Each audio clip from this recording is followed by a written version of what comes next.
marcher. À ce Jésus qui me donne et sa paix et son amour. À Jésus, je m'abandonne, désormais il sera retour. Amen. Que le nom de Jésus-Christ soit glorifié. Je veux que nous glorifions son nom ce soir par des cris d'acclamation et de joie. Parce qu'il est le Dieu qui mérite l'adoration, il est le Dieu qui mérite la louange. Amen.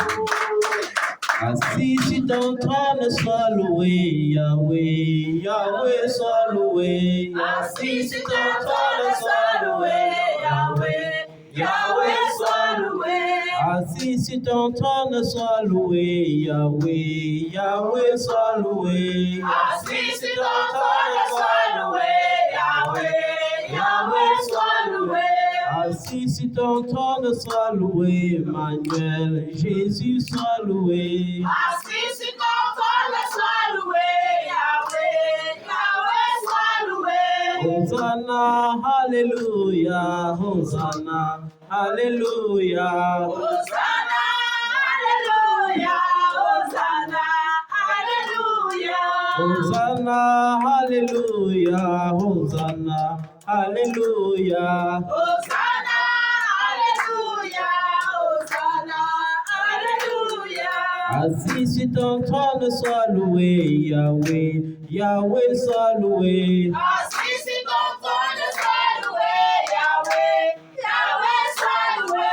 Assis sur ton trône, sois loué, Jésus, Jésus, sois loué. Assis sur ton trône, sois loué, Jésus, Jésus, sois loué. Assis sur ton trône, sois loué, Yahweh, Yahweh, sois loué. Assis sur ton trône, sois loué, Yahweh, Yahweh, sois loué. Hosanna, Alléluia, Hosanna, Alléluia. Hosanna, Alléluia, Hosanna, Alléluia. Hosanna, Alléluia, Hosanna, Alléluia. Hosanna, Alléluia, Hosanna, Alléluia. Que le nom du Seigneur Jésus soit loué. Que le nom de Jésus-Christ soit glorifié. Amen. Que le nom de Jésus-Christ soit honoré maintenant et à perpétuité.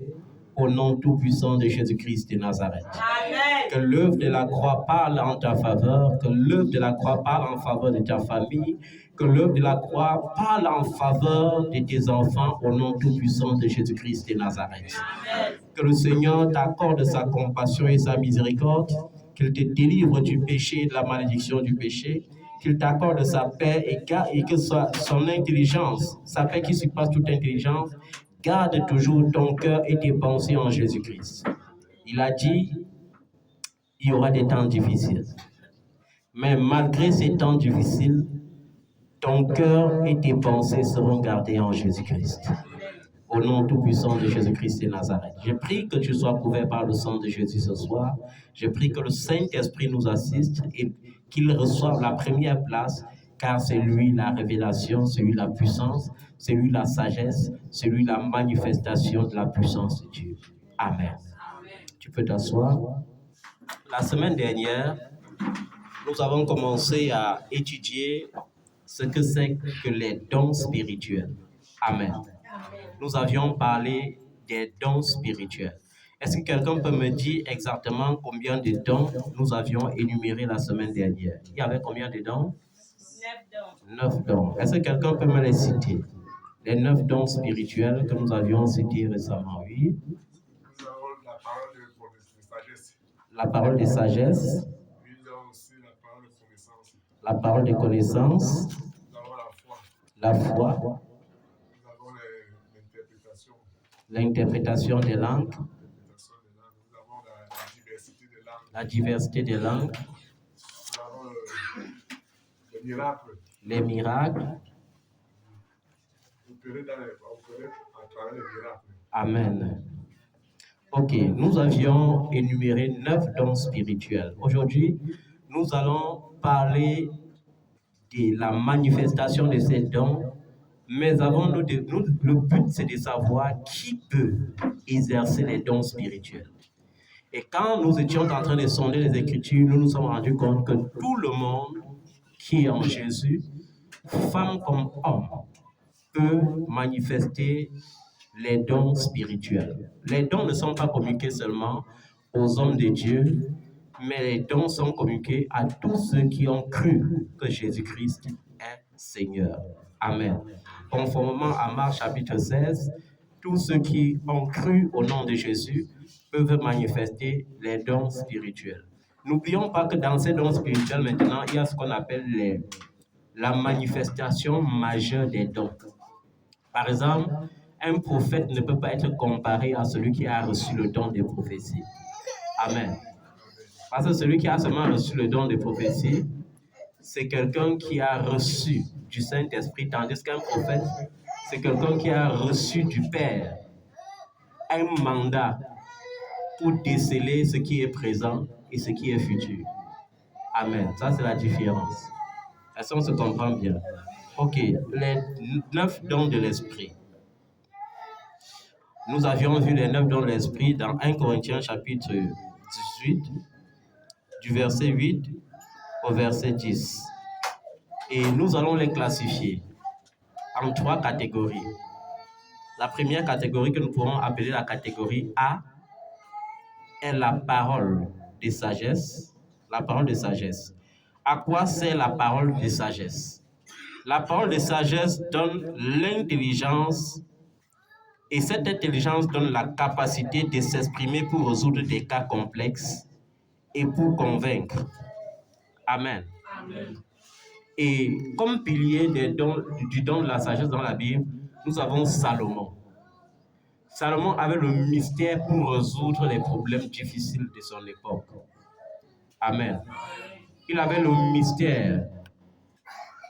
Il avait le mystère pour résoudre les cas difficiles. Quand tu as le don de sagesse te donne cette capacité de bien t'exprimer dans le but de résoudre les cas qui sont complexes. Ça peut être un cas familial, comme ça peut être un cas social, comme ça peut être le cas même d'une nation. Amen. Donc voilà à quoi sert le don de la sagesse. Et pour voir sa manifestation, nous avons vu comment Salomon a opéré dans 1 Roi chapitre 3, du verset 25 au verset 28. Et nous avons vu comment Paul a opéré dans Actes chapitre 6, du verset 8 au verset 10. Amen. Et comme 2 de la catégorie A, nous avons la parole de connaissance. À quoi sert la parole de connaissance? Et il faut être plus attentif aujourd'hui, parce que c'est aujourd'hui que tu vas savoir exactement quel don tu dois exercer. La Bible dit aspirer au don spirituel. Amen. Amen. Comme au petit 2, nous avons la parole de connaissance. La parole de connaissance permet de connaître la pensée des cœurs, de discerner ou de dévoiler les pensées. Amen. C'est ça le rôle des paroles de connaissance. C'est pourquoi, lorsque les disciples pensaient, Jésus connaissait déjà. C'est pourquoi, lorsque les pharisiens venaient pour tendre un piège à Jésus, Jésus connaissait déjà. Amen. C'est pourquoi il y a parfois, je dis, même si ça fait souvent mal, il faut dire la vérité. Je dis à certains d'entre vous que je connais ceux qui sont réellement avec moi. Amen. Je connais ceux qui sont réellement avec moi. Il y a des gens qui sont là juste par ambition. C'est-à-dire que j'attends que le Seigneur me bénisse et ensuite, je m'en vais jouir de ma bénédiction dans le monde. On a connu des cas comme ça dans ce ministère depuis fort longtemps. Je vais me passer de ce micro. Amen. Amen. Un instant.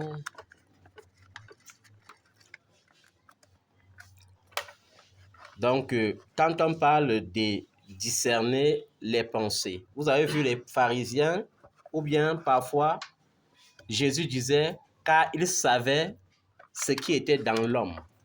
Par quel mystère connaissait-il ce qui était dans l'homme? Par le mystère de la révélation,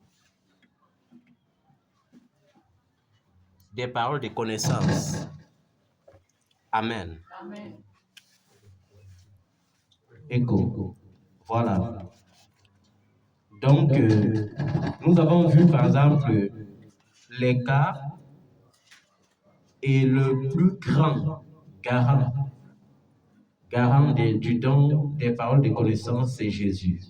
Nous avons vu par exemple la femme samaritaine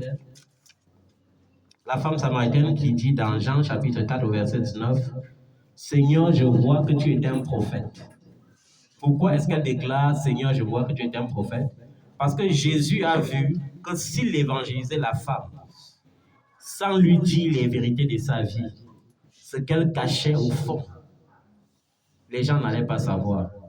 Elle n'allait pas croire. Pourquoi? Parce que cette femme avait sa technique d'égie. Elle pouvait changer de ville. Ça veut dire qu'aujourd'hui, elle est dans tel quartier avec un homme pour un mariage. On la connaît déjà dans le quartier. Elle quitte encore pour aller dans un autre quartier pour un autre mariage. Mais quand Jésus vient devant cette femme, il lui dit, si tu connaissais qui je suis réellement, c'est plutôt toi qui m'aurais demandé de l'eau et je t'aurais donné l'eau qui aurait coulé dans ta vie jusque dans la vie éternelle. La femme là, elle est assoiffée des miracles, comme nous tous d'ailleurs. Elle dit, Seigneur, donne-moi de cette eau pour que je n'ai plus besoin de venir puiser dans cette puits. Jésus dit, va d'abord et amène ici ton mari. Amen. Maintenant, la femme samaritaine,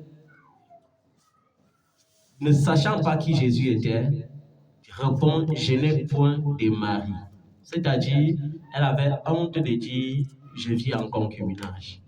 Et Jésus lui dit, tu es vrai, parce que tu as eu 5 maris, et le 6e avec qui tu es maintenant n'est pas toujours ton mari. Et elle dit, Seigneur, je vois que tu es un prophète.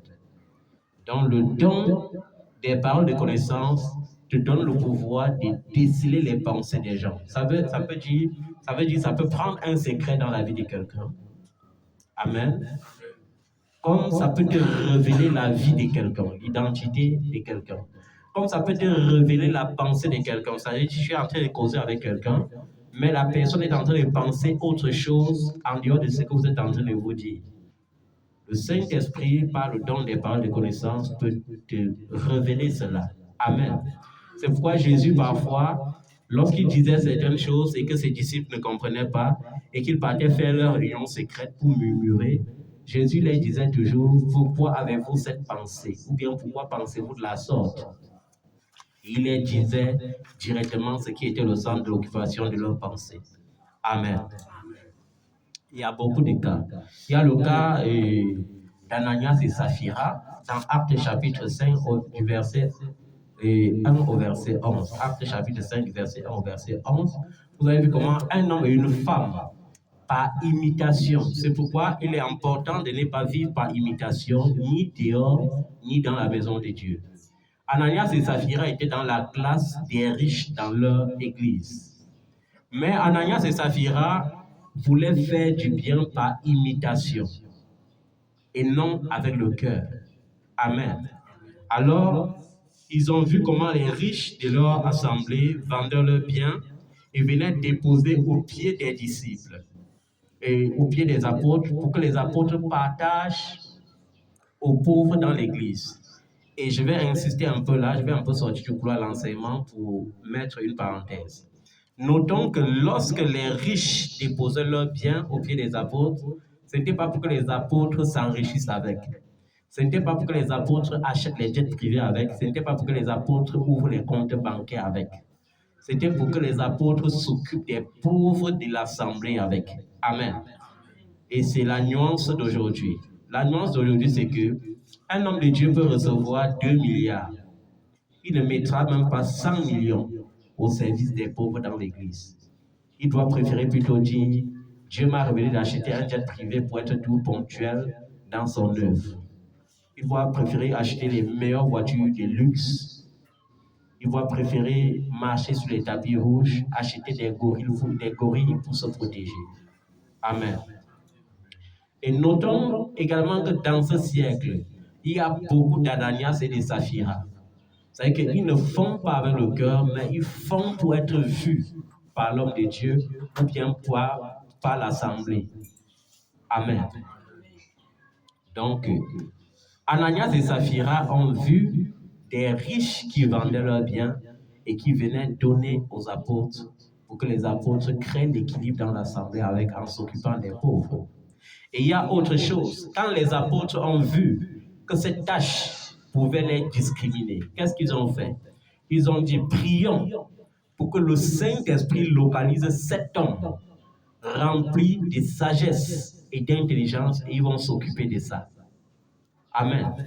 Vous avez vu, ils ont plutôt prié que le Saint-Esprit choisisse dans l'assemblée des hommes qui peuvent craindre Dieu, qui vont recevoir les dons qu'on doit venir verser à l'église, non pas pour aller s'enrichir, non pas pour aller faire des détournements, non pas pour aller jouir de leur faim, mais pour prendre soin réellement de l'œuvre de Dieu. Parce qu'ils ont jugé que si nous on veut le faire, à un moment donné, le peuple doit murmurer. C'est comme par exemple moi-même, votre père. Beaucoup d'enfants savent ici qu'ils ne font aucun effort pour que le ministère prospère. Puis encore aucun effort pour que l'homme de Dieu ait un confort. Maintenant, comme Dieu récompense ses serviteurs, si à un moment donné, Dieu décide de me bénir dans l'ordre des milliards, ce sont les mêmes gens qui ne voulaient pas voir le ministère prospérer ou qui ne voulaient pas voir l'homme de Dieu à l'aise, qui vont commencer à murmurer et à pécher. C'est des cas comme ça qu'on voit dans l'église. Je vous ai dit, que ce soit au Cameroun, que ce soit hors du Cameroun, il y a les enfants qui sont réellement enfants de la mission évangélique internationale, mais qui ne se soucient en rien du devenir de l'œuvre de Dieu. Ça veut dire qu'ils sont là comme des enfants fictifs. Quand ils ont des problèmes, il faut que l'homme de Dieu prie. Dès que le problème passe, il faut que l'homme de Dieu attende qu'ils aient un nouveau problème. Et après, ils vont venir juste témoigner, je suis déjà à tel niveau, Dieu m'a déjà béni à tel niveau. Ce sont des enfants qui se soucient plus de leur croissance matérielle que de leur croissance spirituelle. Or, le but de l'homme de Dieu, c'est de t'établir d'abord dans la croissance spirituelle, parce que c'est la croissance spirituelle qui va faire naître dans ta vie la croissance matérielle. Amen. Ananias et Saphira ont donc imité les riches alors qu'ils étaient riches. C'est très facile souvent de s'engager à vouloir faire quelque chose pour le Seigneur. Il y a des enfants que lorsqu'ils entendent que l'œuvre de Dieu a besoin de telles choses, ils sont les premiers à dire « je vais le faire ». Mais après, ils s'asseyent comme Ananias et Saphira et ils commencent à réfléchir que « mais est-ce que je vais vraiment dépenser pour faire cela ?» Amen. Ananias et Saphira, ils ont vu les riches vendre 2 maisons, 3 maisons, venir donner tout l'argent aux apôtres pour prendre soin de l'œuvre de Dieu. L'œuvre de Dieu n'est pas seulement l'évangélisation. L'œuvre de Dieu, c'est aussi et surtout les pauvres qui sont dans l'église. Amen. Parce que je vous ai déjà dit, si un homme de Dieu vous enseigne que nous tous, nous sommes nés pour être riches, c'est qu'il ment. Ce n'est pas biblique. Amen. Il y a eu toujours les pauvres. C'est pourquoi Jésus a dit, vous aurez toujours les pauvres avec vous. Dans une assemblée, comme dans la société, il y aura toujours une minorité des riches et une majorité des pauvres. Vous avez vu par exemple au Cameroun, et si vous allez aux États-Unis, ça sera la même chose. Vous allez voir que ceux qui soutiennent une grande nation comme les États-Unis, s'il y a 100 millions d'habitants, ceux qui tiennent l'Amérique en debout n'atteignent même pas 1 million. Et ils sont tellement riches. C'est comme dans cette nation. Vous allez voir que pendant que certains cherchent 1 million de capital, vous allez entendre qu'il y a quelqu'un qui dit qu'il dépense 5 millions par jour. 5 millions par jour. Il y a des gens dans cette république qui dépensent 5 millions par jour, 2 millions par jour, parfois même 10 millions par jour. Amen. Donc, il y aura toujours cette minorité des riches et cette majorité des pauvres. Et Dieu dit, heureux celui qui pense aux pauvres. Amen. Celui qui jette son pain à la surface de l'eau le retrouvera demain. Ça signifie quoi? Certains que tu vois pauvres aujourd'hui sont des potentiels riches de demain. Et certains que tu vois riches aujourd'hui sont des potentiels pauvres de demain. C'est pourquoi tu ne dois négliger personne. Parce que tu ne sais pas qui sera ta béquille quand demain tu seras en train de boiter. Amen. C'est très important. Et ne fais rien par imitation comme Ananias et Saphira, parce que lorsque tu fais par imitation, même si ton père ne te le dit pas, le Saint-Esprit lui révèle que celui-ci fait juste par complaisance, juste par formalité. Ananias et Saphira croyaient que c'était facile de donner. Ils sont allés, ils ont vendu un de leurs biens. Ce n'était même pas tous leurs biens, ils ont vendu un de leurs biens. Mais on avait tellement bien acheté. Peut-être ils ont vendu une maison, on les a donné 500 millions. Et ils sont allés s'asseoir comme un couple. Ils ont dit, mais chérie, est-ce qu'on va donner jusqu'à 500 millions pour les pauvres là? Non, ne donnons pas jusqu'à 500 millions. Les apôtres là deviennent même riches derrière nous comme ça pour rien. Allons les donner la moitié et cachons l'autre moitié. Donc, ça veut dire que ce que je m'avais dit, tu reviens, tu confirmes la même chose. Et Ananias, qui était l'homme, est parti le premier avec 250 millions. Et Pierre lui dit, est-ce bien à 250 millions que vous avez vendu votre bien? Il dit oui. Il dit, maître, tu n'étais même pas obligé de vendre tes biens pour venir donner dans l'église. Pourquoi tu manques au Saint-Esprit?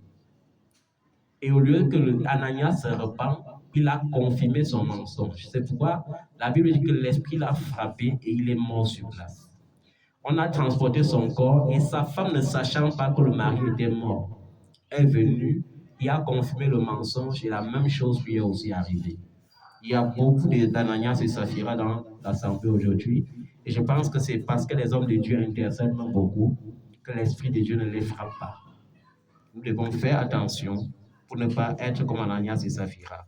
Parce que lorsqu'on se comporte comme Ananias et Saphira, le don des paroles de connaissance décèle ce secret. Amen. Maintenant, au 3 du grand A, nous avons le don du discernement de l'esprit. Ce don permet de dévoiler les mauvais esprits et les démons qui œuvrent secrètement. C'est-à-dire que quoi? On peut être dans cette assemblée alors qu'il y a les missionnaires des ténèbres dans l'assemblée. C'est-à-dire que tu es dans une assemblée, tu pries, mais il y a aussi dans l'assemblée quelqu'un que Satan a envoyé pour bloquer les prières dans l'assemblée. Le don du discernement de l'esprit permet de les déceler. Nous avons vu dans le livre des Actes des Apôtres, Acte 13, versets 8 à 10, comment Paul était capable de dire à un esprit qui parlait, et les gens croyaient que c'est la prophétie, tais-toi. Et lorsqu'il a réprimandé, il a dit, tais-toi. À partir de cet instant, le mauvais esprit s'est manifesté. On s'est rendu compte que la femme prophétisait par l'esprit des Pythons. Et je vous le dis en vérité, dans cette génération, il y a beaucoup de prophètes et de prophétesses qui prophétisent par l'esprit des Pythons. Et quand tu as la semence authentique, le jour que tu vas dans leur assemblée, en secret, sans être invité, ils sont beaucoup menacés. Parce que le Python est désactivé. Amen. Moi-même, j'en ai fait l'expérience. Il y a beaucoup d'assemblées que j'ai visitées. Je me rappelle, j'avais un fils qui aimait trop la prophétie. Et un jour, il est venu, il m'a dit, papa, j'ai rencontré une nouvelle assemblée là. Le prophète qui est là-bas prophétise. Il voit tout. Il insistait tellement, je lui ai dit, ok, dimanche, je ne serai pas de service, donc je vais t'accompagner là-bas. Et je me rappelle, quand j'étais arrivé ce jour-là, le prophète était tellement troublé, il ne voyait rien, il était perturbé.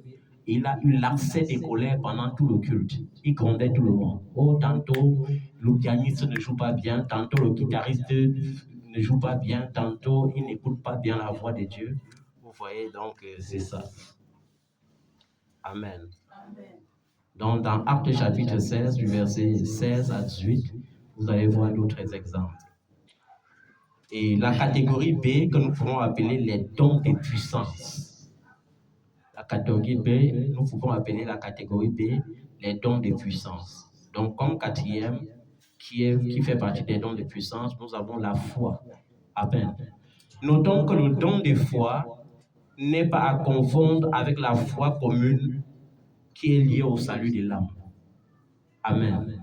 Parce qu'il y a des gens qui doivent confondre la foi que le Saint-Esprit communique comme don avec la foi naturelle qui permet d'avoir le salut. C'est deux mondes différents.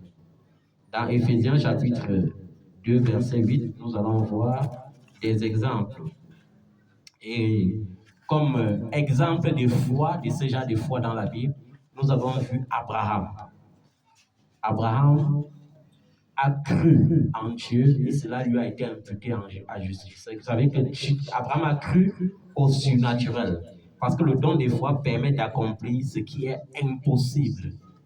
Abraham était âgé. Amen. Sa femme était âgée et Dieu lui a dit, je vais te multiplier. Il a cru.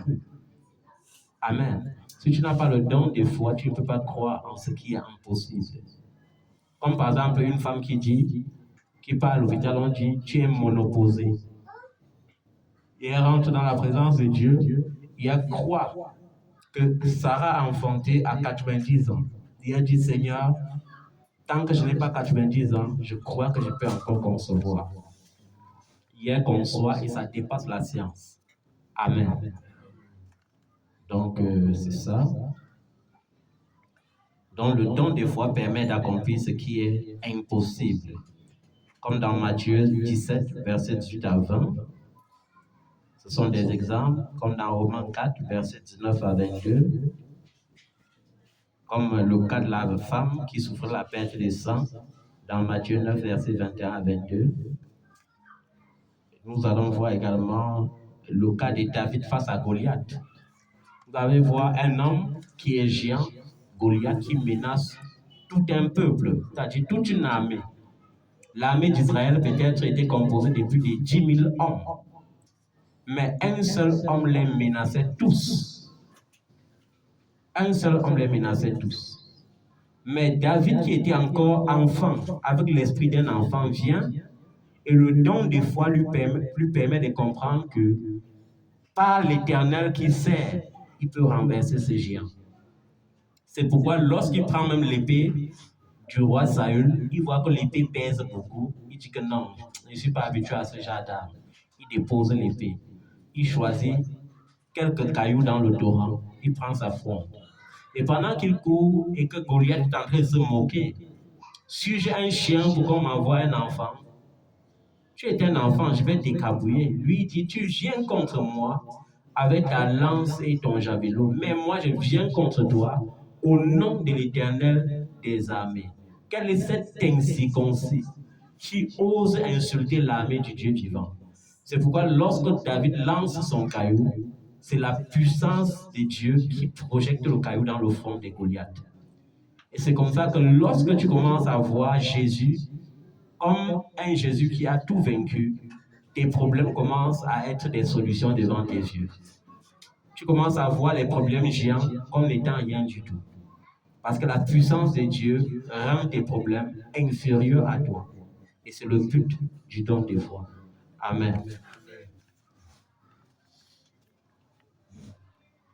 Comme petit 2 du grand B, nous avons le don de guérison. Le don de guérison fait partie des dons de puissance. Amen. Notons que le don de guérison ici permet de vaincre n'importe quel type de maladie. Parce qu'il y a certains hommes de Dieu qui n'ont pas encore compris. Il y a certains hommes de Dieu qui disent que le don de guérison sert à guérir les maladies spirituelles. Jésus n'a pas dit